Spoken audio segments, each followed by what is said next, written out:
Ang Panginoon,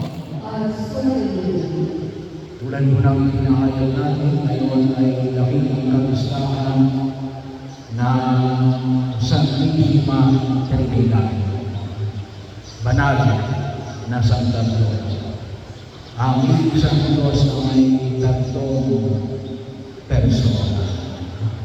Ipinamamaling sa ating tinatawag nating ekonomiya ng pagliligtas ng Diyos. So, hindi lang yung bansa ng ekonomiya, pati rin ang pagkilos ng Diyos. Na pinaniniwalaan natin, ang tawag namin ay itinuturo sa ating mula tayo ay na may iisang Diyos na may tatlong persona. Ang Diyos Ama na nagmamahal sa atin, katulad din naman ko sa ating pagbasa sa araw na ito, sa lumang pag-ibig ng Diyos, na ipinadala niya ang kanyang bukong na anak, ang kanyang persona, si Jesucristo, upang tayo tutusin sa ating mga kasalanan. Bahagi o pagawa yung pagliligtas ng Diyos, katulad na ipinamanig sa unang pagbasa, ay nilikha ang buong sandaigdigan ang ginabayan tayo, lalo-lalo na katulad na ipinamanig sa pagbabahagi ng mga ulos kay Moises.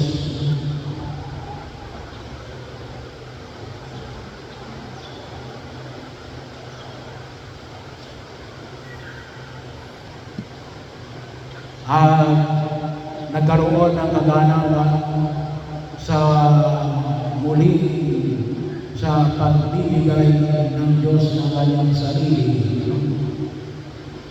sa pamagitan ng paghihirap, pagkamatay at muling pagkabuhay ng ating Panginoong Jesucristo. At ang pagpapadala ng Espiritu Santo na siyang nagbubuklod sa bawat isa sa atin. Bahagi nito na kung saan ay nawa ang makita natin tulad na ipinamanig natin noong nakaraang linggo na kapag tayo ay pinupuspos ng Espiritu Santo, tayo ay masabi natin tayo ay dinudulutan ng pagkakaisa. At yun ang isa sa mga itinuturo sa atin ng pagkilala natin ng uri ng ating Diyos. So, masabi natin na tayo ay pinaganahan ng ating Diyos pagkakaisa. Kung paano ang Ama, ang Anak, at ang Espiritu Santo ay nagiging isa. Pero magkakaiba. Bahagi yun na kung saan ay nawalay yun din magiging pamantayan natin ng pagkakaisa. At ito ay may mabigat na hamon. Kasi lahat naman ay gusto magkaisa. Kaya nga tayo ngayon, maging sa dito ng ginagalawa natin. Kasi alam natin ang kanilang pinamamantayan natin, iba ako sa iyo, paano tayo magkakaisa. At yun maliwanag ang tinuturo sa atin ng ating pagkaunawa sa isang Diyos na may tatlong persona.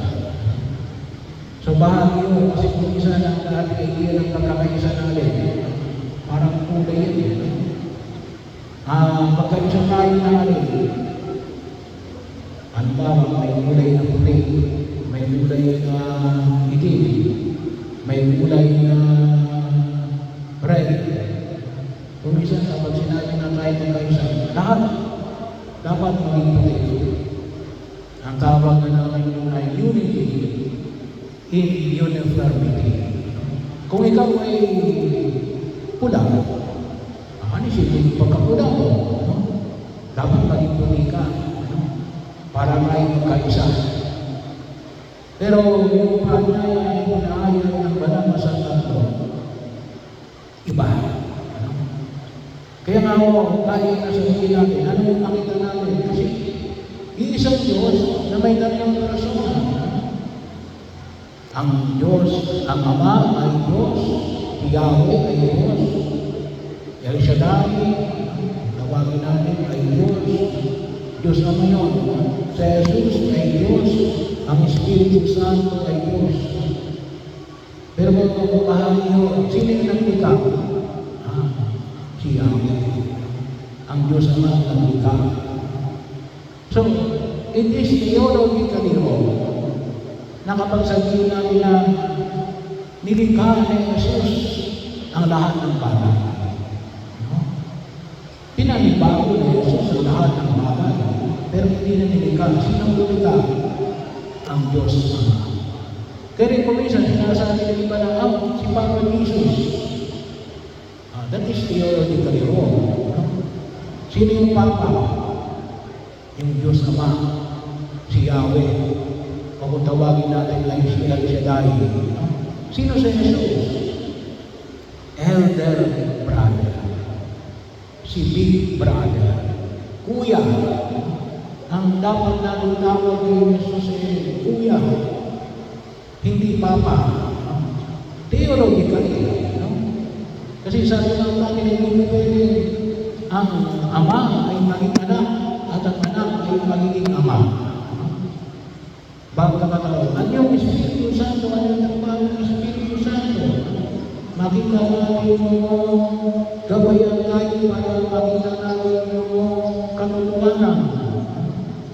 Bahagi ng pagkilos natin sa makita ko natin. Kaya sabi nga natin, unity ay maliwanag ng pagkilos ng atin na sumasabi ng Diyos. Yung mga gusto magkahiwalay tayo, ay hindi pagkilos ng Diyos. Pagkilos ng demonyo. Kaya nga ang buo ni Satanas sa galing, non-serve. I will not serve. Pero sana, pagkakalanin natin, yung pagkakaisa natin ito pagkakaisa, katulad ng pagkakaisa ng Ama at ng Anak at ng Espiritu Santo.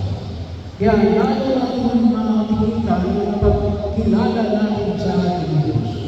Makikita natin kung anong klase ng pagkakaisa makita natin yung pagkakaisa na natin, hindi pinakapakan ang iyong pagkakaiba. No?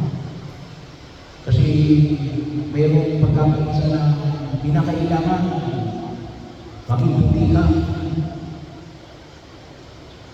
Yung pula, hindi kasama. Bahagi yun. Kaya, kung babasihan natin, sabi ngay, naandun ang puti, naandun ang itim, naandun ang pula, yung mga green colors na ito. Ano yung lalabas? Hindi na puti, hindi na pula, hindi na itim. Sabi po ni Gemini, ang lalabas sa pag pinagsama-sama mo yung tatlong ito, yung kulay bricks, terracotta, may shades of white, may shades of black, may shades of red. Kaya bahagi na makita ko natin, lalo-lalo na sa usapin ng pagkakaisa, na matuto natin sa pag-iisa ng iisang Diyos ng may tatlong persona. Na nawa ko, tunay natin makita ang pagkilos na ito sa ating pamamaw na buhay sapagkat doon lamang natin nakikita yung tunay na pagkakaisa na ninanais natin. At nang sa ganun, makita natin rin yung higit na pag-ibig ng Ama, paglilingkod ng Espiritu Santo, at ang paglulong ng Espiritu